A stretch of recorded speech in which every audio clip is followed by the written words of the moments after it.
I always thought I'd be her maid of honor. We'd been inseparable since middle school, matching bracelets, pinky promises, and all the emotional damage of our 20s weathered together. So when she asked me to be a bridesmaid, I cried. Not because I was surprised, but because I felt seen, chosen, important. But everything I thought I knew about our friendship shattered in the most humiliating way possible. With one accidental glance at a group chat I was never supposed to see. They called me the stand-in. They said I'd ruin the wedding photos. They laughed about how desperate I looked in my second-hand dress. And worst of all, she laughed too. I didn't scream. I didn't confront her. I smiled through the rehearsal dinner. I curled her hair on the wedding morning. I gave the speech I wrote with tears in my eyes. Then, right before the first dance, I gave them all a gift they'd never forget. Her name is Emily. We met in the 6th grade when she offered me a granola bar after a boy called me welfare girl for not bringing lunch. From that moment on, we became inseparable. I was the quiet one who grew up in a studio apartment with a single mom and thrift store uniforms. Emily was the confident one, always with a glossy new backpack, but somehow never made me feel less than, at least not then. By high school, we were Em and Liv. She was the one with the Instagram perfect life. Student council, varsity cheer, summers in Europe. I was the shadow beside her. The photographer, the ride or die, the one who held her hair after breakups and covered for her when she snuck out. People used to joke that I was her emotional support human. I laughed. I didn't realize how much truth there was in that. When we went to college, she got into a private university. I went to community college. We still called each other every day. I didn't mind that I couldn't visit her dorm because I was working 2 jobs.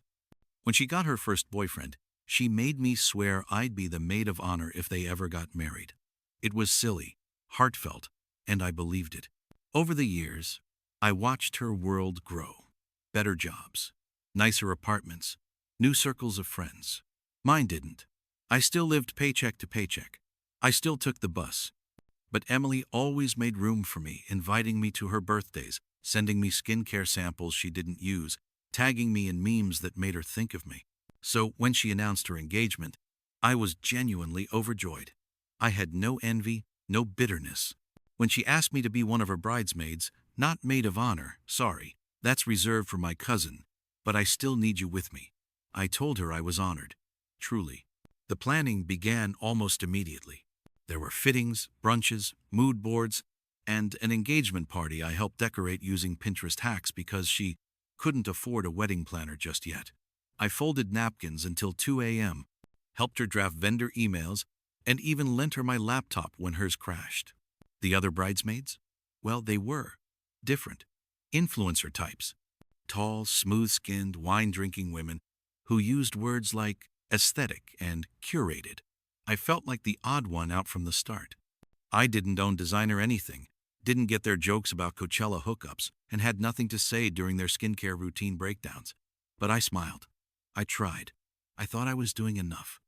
I thought they'd warm up to me. During the dress selection, they all picked a shade of champagne silk that made me look like a pale potato. I gently suggested a darker tone just for variety, maybe? They shut that down quickly. Uniformity is elegance, one of them said, not even looking at me. Emily nodded. When the group went shopping for heels, I said I'd join them later. I couldn't afford the $280 pair they all wanted. Emily texted me, "No worries, I'll cover you." I refused. I didn't want to be the charity case, again. Still, despite everything, I kept telling myself this was her day, that friends show up no matter what. That the awkward silences, the forced smiles, the way they excluded me from inside jokes, it was just nerves, wedding stress, temporary. But deep down, something began to gnaw at me. The way I was never in the group photos. The way they'd pause conversation when I entered the room. The fact that I was the only one not included in a particular brunch Emily had posted on Instagram with the caption, "My girl's Mide." I was starting to feel like a guest star in a show I thought I co-wrote. Still, I pushed that aside. I kept showing up, kept working late nights to afford gifts and travel. I convinced myself that some friendships are just different after a certain age, that maybe I was being sensitive. that maybe Emily was overwhelmed and didn't realize how left out I felt. Then came the bridal shower. I arrived early, helped set up the floral arch, arranged the mimosa bar, even fixed a last-minute tear in the gift wrapping. The bridesmaids came later, all matching white jumpsuits and perfect makeup. Emily gave them hugs, kisses. I got a wave. It stung. But again, I swallowed it. What I didn't know that day was this. Somewhere inside Emily's phone, a group chat existed, one that didn't include me. And in that chat, I wasn't Liv, the childhood best friend. I was something else entirely. The first real red flag came 2 weeks before the bachelorette weekend. We were all gathered at Emily's apartment for a final planning session. She'd just come back from a spa day with the other bridesmaids.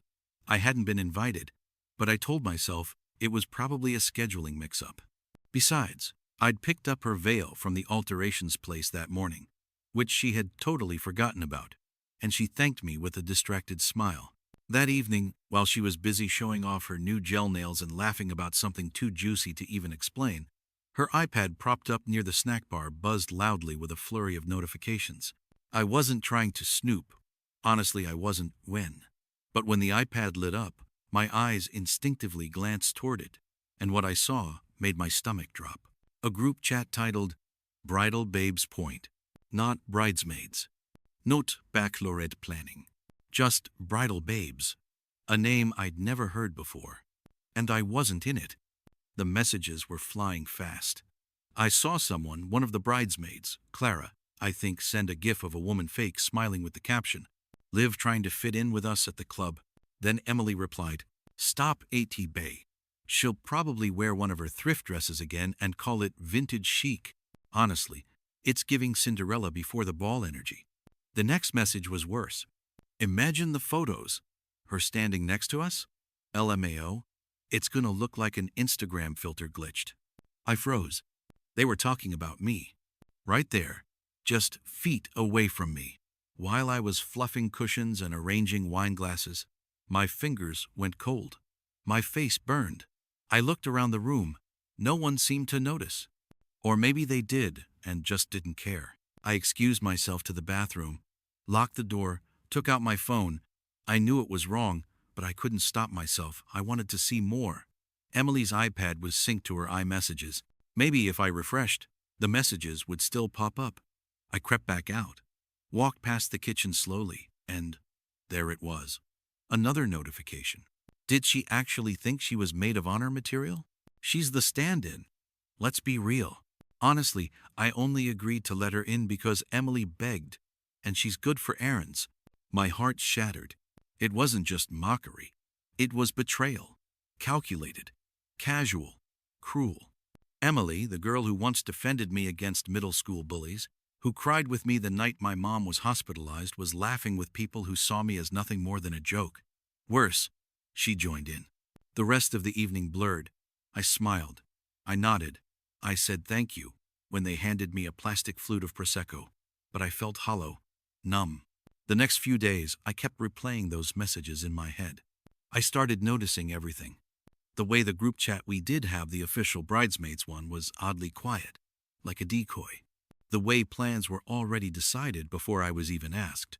The way they never tagged me in posts, never asked for my opinion, never really saw me. And Emily.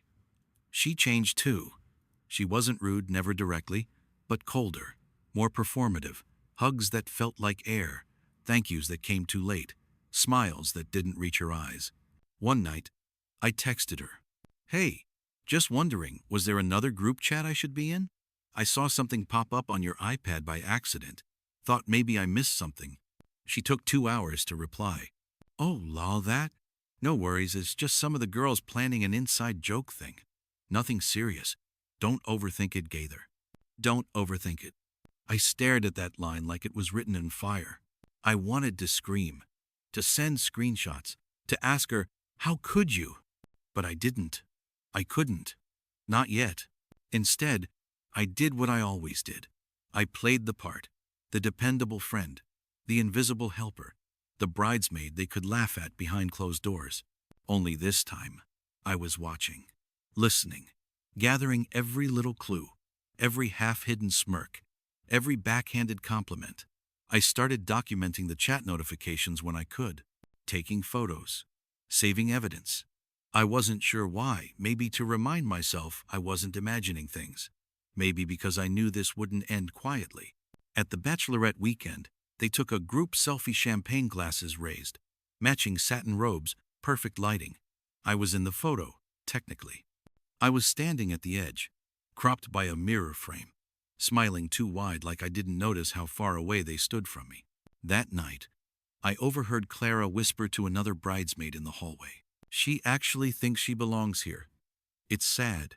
That was the moment I stopped pretending. They wanted a show? I'd give them one. Not a meltdown. Not a confrontation. Something better. Something they'd never expect from the quiet, invisible girl in the second-hand dress. The morning of the wedding was bright, breezy, and unbearable. Emily looked like a dream. I'll give her that. Lace detailing, mermaid silhouette, cathedral-length veil, everything she ever fantasized about during our teenage sleepovers.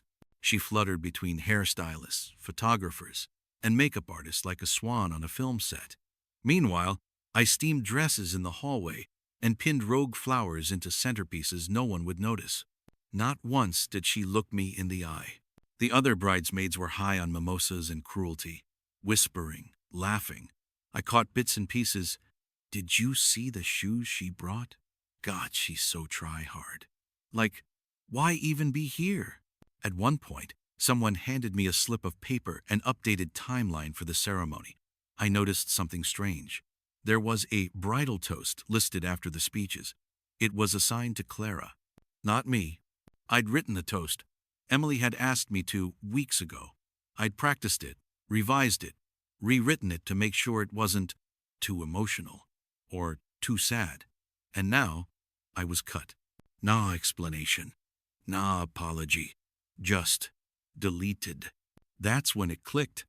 They never planned to let me belong. They never saw me as part of the circle. I was the extra, the utility friend, the one you keep around for errands, for optics, a sentimental leftover from childhood. I was good enough to serve but not to be seen. And Emily, she knew. She let it happen. She orchestrated it. In that moment, something inside me stopped aching and started sharpening. I didn't cry. I didn't beg. I smiled. Because I'd come prepared. You see, after that iPad incident, I started saving everything. Screenshots, voicemails, DMs. I even created a fake email and asked one of the vendors a few questions just to see if they'd mention how pushy or tacky Emily had described me in other chats. They did. And then there was the slideshow. Originally, Emily had planned a cute video montage to play during the reception, baby photos, college memories, a few silly clips of her fiancé dancing. I'd been asked to help compile some images. She'd even given me access to the projector files a week before. She never revoked that access. So the night before the wedding, I stayed up late, heart racing, fingers trembling but determined. I didn't hack anything. I didn't fabricate a thing. All I did was rearrange the timeline, tuck a little surprise between the second chorus of Perfect by Ed Sheeran and the bouquet toss. I titled it, "For the Real Ones." At the reception, everyone was buzzing. Wine poured freely. Bridesmaids preened. Groomsmen flirted. The first dances were dreamy, choreographed just enough to look effortless. Then, the lights dimmed. A hush swept across the room. Emily and her husband took their seats at the head table. The screen lit up. At first, it was innocent. Childhood photos, teen memories, a goofy boomerang of Emily and me in Halloween costumes. She smiled. Then, the screen went black. Text appeared. Behind every perfect wedding, there's a chat you were never meant to see. The first message appeared. Liv trying to fit in with us at the club. Laughter in the room faltered. Another message. She's the stand-in. Let's be real. Then a voiceover began my voice. Steady, quiet, not angry, just honest. They said I didn't belong, that I'd ruined the pictures, that I was a charity case with thrift store heels. And the worst part? My best friend Emily laughed with them. A murmur rippled through the guests. The messages kept rolling, screenshots blurred just enough for plausible deniability, but sharp enough to make the meaning unmistakable. Photos of me cropped out of group selfies. Clips from the bachelorette weekend where I was turned away from the camera, alone in the corner. And then, silence. I stepped onto the stage. No music, no fanfare. I looked out at the stunned faces. Then at Emily. She was pale, eyes wide, mouth slightly open. I wrote a toast, I said into the mic, voice calm. But I think this said more than I ever could. I turned and walked off stage. No dramatics, no storming out. Just gone. The room erupted. Some guests gasped. Others turned to each other in disbelief. The groom looked furious, whether at me or Emily, I wasn't sure. A few of the older relatives followed me outside, asking gently if I was okay. I told them I was. And I was. For the first time in weeks, maybe years, I felt completely clear. I had taken back the narrative. I didn't scream. I didn't curse. I simply told the truth and let them all sit with it. Emily didn't chase after me. No one from her bridal babes clique did either. I called a cab, took off the shoes that blistered my feet, and rode home, watching the stars blur through the window, my satin dress wrinkled and my soul strangely weightless. The next morning, I woke up expecting to feel hollow, humiliated, regretful maybe. But the only thing I felt was peace. I lay in bed for a while, watching the sunlight inch across my ceiling. The events of the night before replayed in my mind like a film I didn't quite believe I'd starred in. I'd done it. I didn't cry, didn't run, didn't make a scene. I just told the truth, publicly, calmly, and unapologetically. My phone had exploded overnight. Dozens of texts. Some from people at the wedding, Emily's cousins, even a bridesmaid I barely knew telling me how brave I was, how needed it was, that they'd seen the group's behavior all along but hadn't said anything. There were also a few silence bombs. Emily didn't message me. Clara unfollowed me immediately. One of the other bridesmaids sent me a single text. "You're sick. Hope it was worth ruining her wedding." I didn't reply. Because the truth was, no, I didn't ruin anything. I revealed what was already there. I didn't make them say those things. I just stopped protecting them from the consequences. Later that afternoon, I walked to a nearby cafe. I ordered the most expensive drink on the menu, sat by the window, and opened my notes app. I deleted the speech I had written, the one I poured my heart into. I didn't need it anymore. For the first time in years, I wasn't carrying the weight of trying to prove I belonged in someone else's world. I was done shrinking myself to fit into spaces where I was barely tolerated.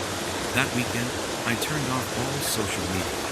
I put my phone on silent and took the train to a coastal town I always wanted to visit, but never had time or courage to explore alone. I walked along the beach with no title, no one waiting on the other end of the group chat to mock my outfit or my voice or my place in their lives. And somewhere between a bookstore tucked into a cliffside and a pier that smelled like salt and forgiveness, I realized something. I wasn't sad anymore. I didn't miss Emily. I missed who I thought she was. I missed the girl who handed me a granola bar in 6th grade and told me I mattered. But that girl had grown into someone else, a woman who curated her circle like an Instagram grid, where I no longer matched the aesthetic. So I let her go. No angry letters, no revenge fantasies, just space. I blocked the entire bridal group. I deleted the wedding folder from my laptop. I even dropped out of the shared Google Drive, where the seating chart still sat half-finished. And then, I did something radical. I made space for better people. I reached out to a coworker I'd always liked but kept at a distance. We had dinner, laughed. She introduced me to her book club. They weren't polished or perfect, but they were kind. No one looked me up and down. No one rolled their eyes. They asked me what I thought about things that mattered. One day, weeks later, I received a text from an unknown number. "I don't know what to say. I'm sorry. I didn't think it would hurt you like that." It was from Emily. I stared at the screen for a long time, not because I was tempted to reply, but because I didn't feel anything. No fury, no ache, just quiet. I deleted the message. Closure doesn't always come with an apology. Sometimes it comes with indifference. And I was finally indifferent. About 3 months after the wedding, I ran into someone I hadn't expected to ever see again, Emily's older sister, Rachel. It was at a small local market, near a stand selling lavender honey and handmade pottery. She looked surprised at first, then offered me a soft, tentative smile. "I've been meaning to reach out," she said. "But everything after the wedding got so weird." I gave her a polite nod, unsure of where this was going. She hesitated, then added, "You did the right thing, Liv. Honestly, most of the family was shocked by how Emily let that group treat you. My mom cried after watching that slideshow. She thought of you as another daughter." That made me pause.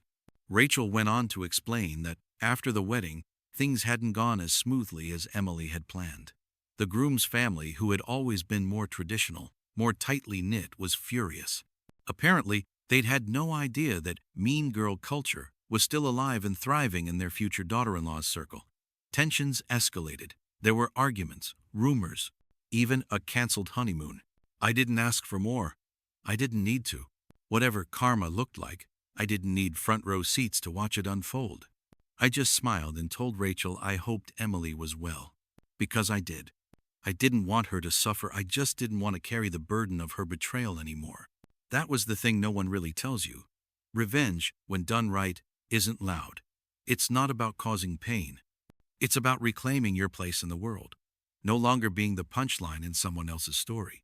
Since then, I've built a life with fewer people, but better ones. I joined that book club. I signed up for a photography class I'd always put off. I started journaling again, not to keep track of who hurt me, but to remind myself of who I've become. Sometimes, I think about younger me, the one who clung to friendships out of nostalgia, who stayed loyal even when loyalty turned into self-erasure. I want to tell her, you are not a background character in your own life. You do not have to earn your place by shrinking to fit theirs.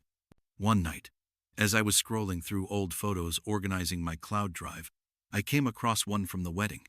It was blurry, snapped during the reception.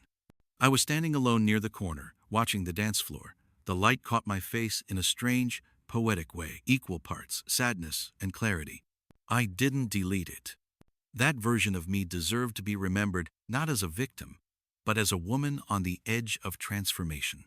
A week ago, I received a message from a new friend I met at class. She wrote, "You're so grounded, like you really know who you are. It's comforting to be around." I smiled at that, because it's true. I do know who I am now. Not because someone else told me, not because I was chosen for a role, but because I chose myself. And in the end, that's what mattered most. I didn't lose a best friend that night. I lost the illusion of one and made space for a life that finally fits.